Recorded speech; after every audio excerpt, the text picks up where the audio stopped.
تجيب مين من اهلك وانت نازل تشتري عفشك؟ الموضوع ممكن يكون بالنسبه لك بسيط، بس بحكم خبرتي والمواقف اللي بعدي عليها كل يوم انا جاي انصحك نصيحه لوجه الله.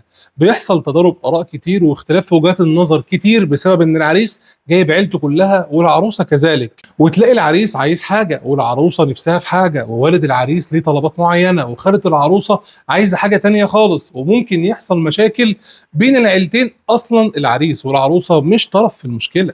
انا اسف والله، بس اللي بيحصل ده غلط. اولا اللي هيسكن في الشقه العريس والعروسه، ومن حقهم يتناقشوا كده ويطلعوا بالذوق اللي يناسب المكان اللي هم هيقعدوا فيه بما يناسب الميزانيه اللي مع العريس. انا شايف ان احنا نجيب العريس والعروسه ومعانا حد من طرف العريس وحد من طرف العروسه، وتبقى زياره سعيده وخفيفه وذكريات كمان نفتكرها بعدين.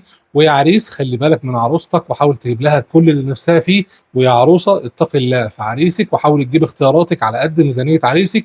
وافتكروا انتوا الاثنين قول ربنا سبحانه وتعالى: وجعل بينكم موده ورحمه.